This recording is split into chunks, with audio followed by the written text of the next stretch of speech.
You are studying wrong. And if you don't fix this now, you are going to fall behind. This is not about scaring you. It's about saving you from a trap that so many students fall into. You study for hours. You highlight your entire textbook.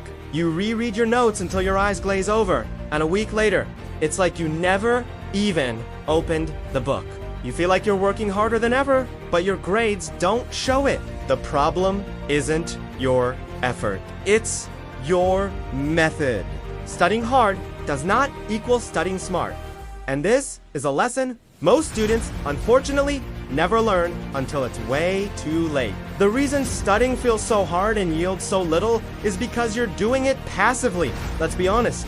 Does this sound familiar? You read a chapter, you highlight what seems important, maybe you copy down a few definitions, and then you reread it all the night before the exam. This is passive learning. Your brain is not being engaged. It's just a bystander. Think of it like watching someone else lift weights at the gym. You won't build any muscle, right? Your brain is the same. It needs to struggle a little to grow. Passive activities like rereading and highlighting give you a false sense of familiarity. You recognize the words on the page, so you think you know the material. But recognition is not the same as recall, and that S, the painful truth you discover in the exam room when your mind goes completely blank. So, how do we fix this? The answer lies in a powerful concept from cognitive science called desirable difficulty. This idea it states that learning is deeper and more durable when it requires more effort. When your brain has to work hard to retrieve a piece of information, it sends a signal. Hey, this is important. We should hold on to this.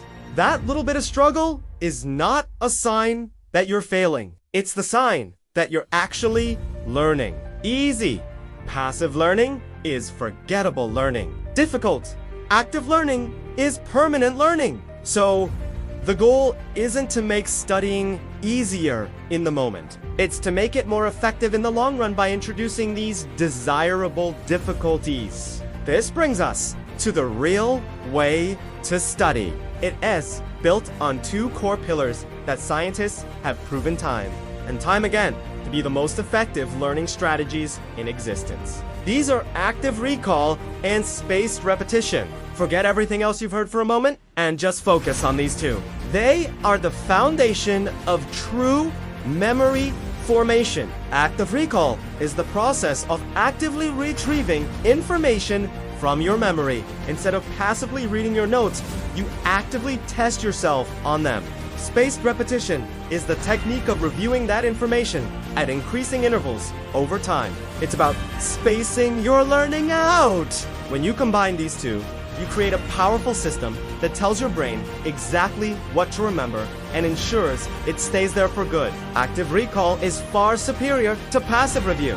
And it's time you made it the core of your study routine. Let's break this down into a practical, step-by-step guide you can start using today.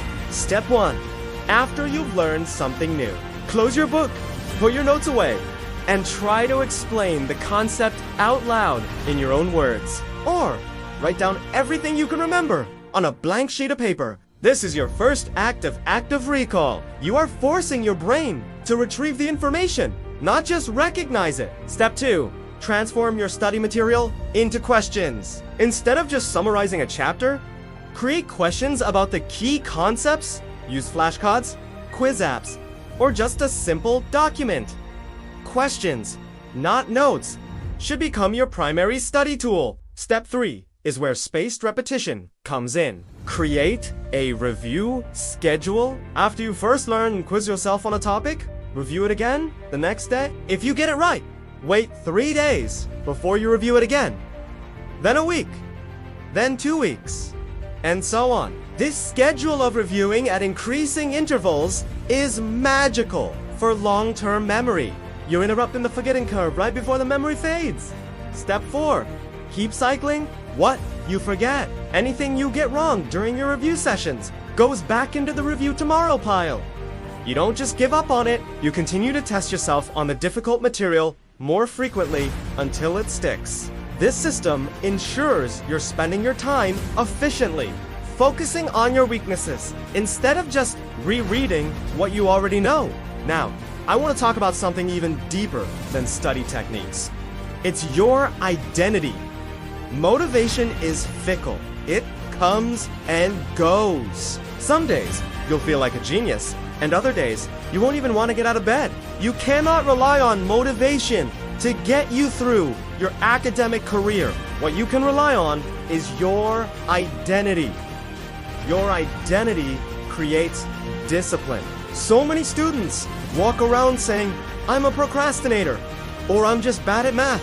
When you say that, you are giving yourself permission to fail. You are reinforcing a negative identity. You need to change the story you tell yourself.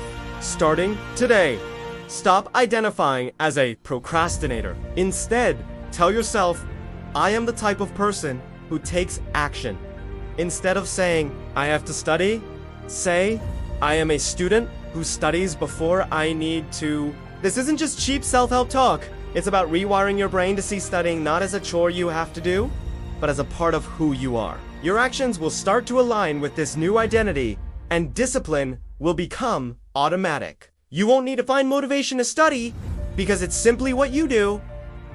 Let's talk about the consequences of ignoring this. Students who continue to use passive, ineffective methods are on a path of diminishing returns. They work harder and harder each year just to stay afloat. They pull all-nighters, fueled by stress and caffeine, only to see their results get worse. Their stress levels skyrocket, their confidence plummets, and their grades suffer. It becomes a vicious cycle of more work, more stress, and less success. You might feel like you're keeping up right now, but this broken system has a breaking point. Don't wait until you're completely overwhelmed and behind to make a change.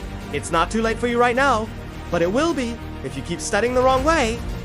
The choice is yours. You can keep doing what you've always done, hoping for a different result. Or you can decide right now to become a smarter, more effective learner. You can start today. Your future self will thank you for it. To help you get started immediately, I've created a free PDF study planner that incorporates everything we've talked about: adaptive recall, spaced repetition, and question-based learning. It's designed to take the guesswork out of it and give you a clear framework to follow. The link is in the description. Go download it, start applying these principles, and transform your relationship with studying forever. If you want more content on study psychology, discipline, and building a life of success, make sure to subscribe to the channel. Thank you for watching!